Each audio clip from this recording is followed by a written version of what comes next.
یہ گزرے زمانے کی بات ہے جب بادشاہ اور راجہ ہوا کرتے تھے۔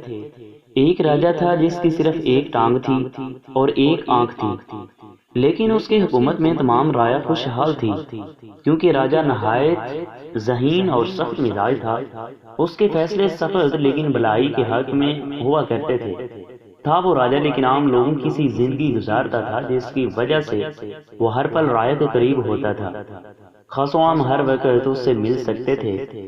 وہ ضرورت مندوں کی سننے اور ان کی مدد کرنے کے لیے ہر وقت تیار رہتا تھا۔ ایک دن راجہ کے دل میں یہ خیال پیدا ہوا، کیوں نہ میں اپنی شاندار تصویر بنوا کر دربار میں لگاؤں۔ راجہ نے اپنا خیال اپنے وزیروں اور مشیروں سے بیان کیا تو تمام وزیروں اور مشیروں نے بھی ہاں میں ہاں ملائی اور کہا، ہاں راجہ صاحب، آپ کی شاندار تصویر دربار میں لگنی چاہیے۔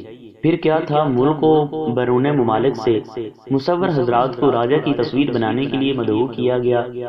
دنیا کے کونے کونے سے بڑے بڑے نامور مصور راجہ کا نام سن کر بڑے انعام و اکرام کی لالچ میں راج دہانی پہنچنے لگے۔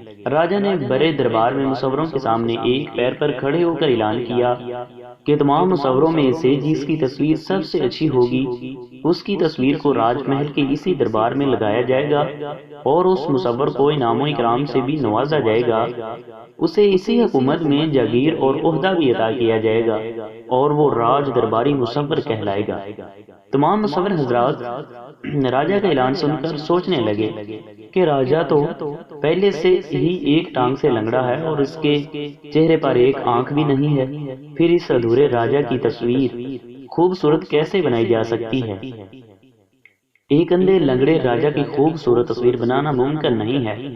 اگر ہم نے تصویر بنائی اور وہ راجہ کو پسند نہیں آئی تو یہ سخت اور بد دماغ راجہ ہمیں سزا دے گا۔ نہ بابا، نہیں بنانی ہے ایسے راجہ کی تصویر ہمیں۔ یہ سوچ کر درباری مصور حضرات اٹھ کر جانے لگے۔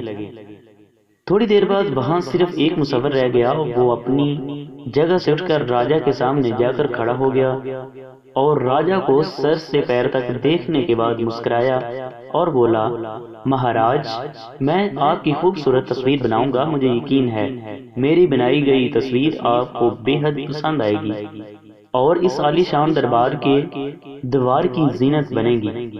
مہاراج، میرے رہنے کھانے پینے کا انتظام کروا دیں اور ایک بڑا سا کمرہ مجھے دے دیں جہاں میں مہاراج کی تصویر بنانے کی کوشش اطمینان سے کر سکوں۔ راجہ مصور کی بات سن کر اور اس کا حوصلہ دے کر بہت خوش ہوا۔ حکم جاری کر دیا کہ مصور کے محل میں ٹھہرنے کا انتظام کیا جائے اور ایک بڑا سا کمرہ مصور کو دیا جائے۔ راجہ کے حکم کے مطابق مصور کو ایک بڑا سا کمرہ دے دیا گیا اور اس کے محل میں ٹھہرنے اور کھانے پینے کا انتظام کر دیا گیا۔ مصور دن رات محنت سے راجہ کی تصویر بنانے میں مصروف ہو گیا۔ چند دنوں بعد جب تصویر بن کر تیار ہو گئی تو مصور نے راجہ کو جا کر بتایا کہ مہاراج، تصویر بن کر تیار ہو گئی ہے، آپ دربار لگائیں۔ میں تصویر کی نقاب کشائی دربار میں کرنا چاہتا ہوں تاکہ آپ کے وزیر، جاگیردار، نواب اور تمام مصور ایک ساتھ میری بنائی ہوئی آپ کی تصویر کو دیکھ سکیں۔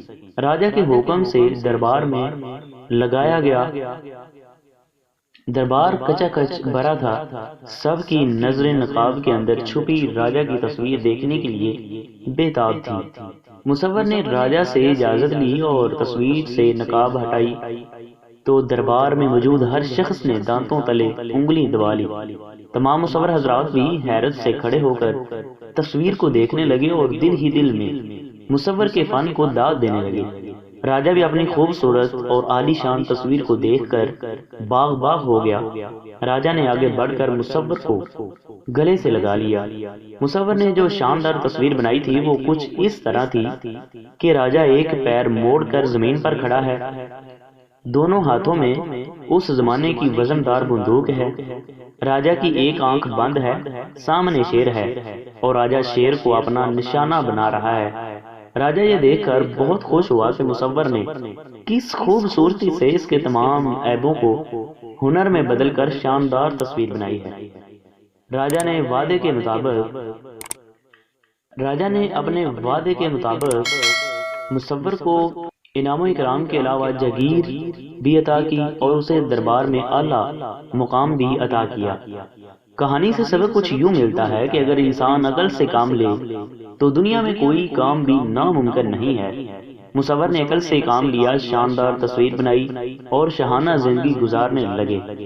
اس لیے زندگی میں آپ کو بھی ہمیشہ عقل سے کام لینا ہے، کبھی بھی ہمت اور حوصلہ نہیں ہارنا ہے، عقل کے ذریعے آگے بڑھنا ہے اور بہت آگے جانا ہے۔ اپنے لیے، اپنے ملک کے لیے کچھ ایسا کرنا ہے جس سے آپ کا نام بھی ہو اور آپ کے شہر کا نام بھی ہو، ملک کا فائدہ بھی ہو اور رہتی دنیا تک لوگ آپ کو یاد رکھیں۔ آنے والی ویڈیو تک کے لیے اجازت دیجیے۔ اللہ حافظ۔